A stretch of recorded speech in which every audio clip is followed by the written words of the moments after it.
Hello everyone. Hope you've had a lovely, lovely weekend, and I hope you've had a chance to explore some of your resource bag items that are right in the bottom. There are some little things and there are some bigger things, and two of the bigger things that make it quite heavy are two very special books. These are Ziggy books. They are books that are provided and sent to the school especially for you to keep. So these are your very own books. The little orange character with the little bulb on the top of his head is called Ziggy, and he is an alien come to visit our planet from a long, long way away. And he doesn't understand about the whizzing cars and the big lorries and the noisy buses. And so he's staying with a little family and they are helping him learn about road safety, which is brilliant. And for some of us, it's important that we learn and we practice these things as well, because it's only through practice that we get really, really good at something. You might know how to walk safely near your house, but do you know how to walk safely when you go into a busier town or when you go for a walk in the countryside? Because actually there are a few different rules. So I thought, while we're spending a little bit more time at home, it would be a good idea for us to practice a little bit of road safety alongside reading these really fun books that we've been given. Now, I'm not going to read one of the Ziggy books to you because you have those to share at home. I'm going to show you a different book that I have from my big collection of storybooks. And this is called Toad's Road Code. Because that's what the rules of the road are called. They're called a special code. And by keeping to those rules and understanding the code, then you are going to travel safely. I'm a bit concerned about this story. The toad seems to be in the middle of the road with a fancy cake, and he looks like he's about to squash a snail. I think we definitely need to delve in and find out what's going to happen here. It's a bit worrying to me. He looks like a fun character, doesn't he? The toad wore a coat and a big smiley grin and a little bow tie that was nestled under his chin. His home was a hole at the side of the brook. Now a brook's a kind of river. It was neat, it was tidy. Come on, let's take a look. The toad was a traveller and he liked to roam all over the marshes surrounding his home. But one day he thought, I think I shall wander to visit my cousin who lives way out yonder. Now yonder, that's a very special word. It's actually quite a fun word to say. Have you said it? Yonder. It's fun to say. That means a little bit further away, sort of over that way, over yonder. That means over a little bit further away. From his cosy toad hole he skipped and he hopped, with a nice gooey cake, which he never once dropped. He whistled a tune as he bounced and he bopped to the road at the end of the marsh, where he stopped. How diddly-do will I make it across, with neither myself nor the cake getting squashed? But I'm due at my cousin's for afternoon tea. But how hard can it be? I mean, seriously.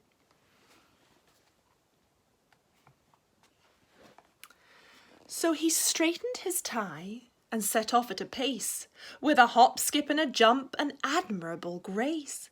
He launched himself into the first lane he saw and met with an ear-splitting roar. Yikes! Went the toad, leaping out of his skin as he covered his ears at the terrible din. Frightened, he flattened himself to the road. Goodness, what was that? Did something explode? Can you hear some of the rhyming words in this? Road and explode. They both have that ode sound at the end, don't they? Road, explode. They are rhyming words. Nope, not an explosion, just the sound of a car, which passed him so close by and zoomed off to afar. The toad, though had been given a bit of a start, lay in the road with his hand on his heart. How diddly-do will I ever manage to cross the next lane without any damage? I'm due at my cousin's for afternoon tea. But how hard can it be? I mean, Seriously. So he gathered together his wits and his cake. He straightened his tie and proceeded to take a very deep breath and a hop, skip and jump the very next lane, where he met with a bump. Up in the air went the cake and the toad. Splat went the cake as it squashed on the road. Yikes went the toad, landing safe on the bank. Startled and shaken, what was that? A tank? No, not a tank, just a very big truck, which Toad was glad he'd managed to duck. The cake, though, had taken the brunt of the wallop and lay on the road in a big gooey dollop. Now that's a great rhyming pair, isn't it? The brunt of the wallop and had landed in a dollop. Wallop, dollop. They sound the same. Not at the beginning. Wh and t. They sound very different. But listen for the end of the word. Wallop, dollop. They both have an ollop at the end. Oh, that's another fun thing to say. Oh, my cake, wailed the toad as the truck flew on by.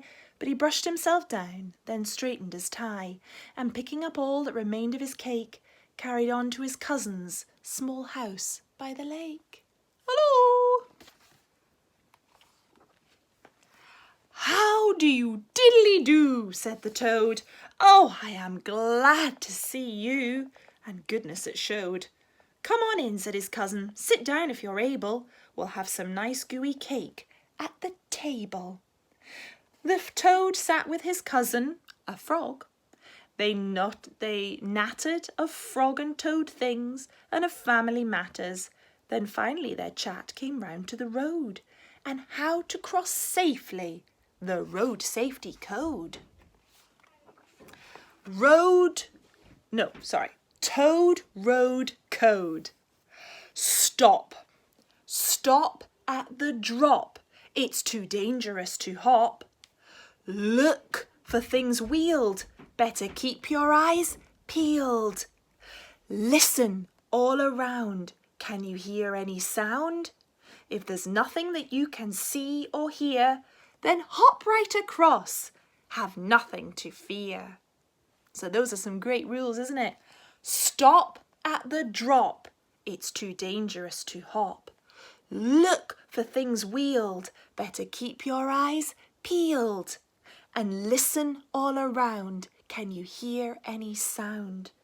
And if there's nothing that you can see or hear, it's safe to go. There's nothing to fear. The toad thanked his cousin and ate some more cake and finally looked at his watch. It was late. Well, thanks for the tip and the cake and the tea. I better be going now. Seriously. The frog gave him a hug and then gave Toad his jacket and the last piece of cake in a brown paper packet. Remember the code, he said with a wave, as homeward Toad hopped, feeling happy and brave. Soon, sure enough, the toad came to the place where cars and big trucks and more dangerous things raced. So he tried to remember his cousin's advice. Here goes, said Toad, and he reminded himself twice. Stop, look, listen, the toad's cousin had said. So mopping droplets of sweat from his head, he stopped at the curb, cupped his ear and then watched, and when all was clear, hopped safely across. Hooray! Laughed the toad in delight and relief, then stuck out his chin, what with that tie underneath, which he straightened once more so it didn't look funny, and bounced all the way home, as brisk as a bunny. How diddly happy I am to be back, said the toad as he hung up his coat on the rack.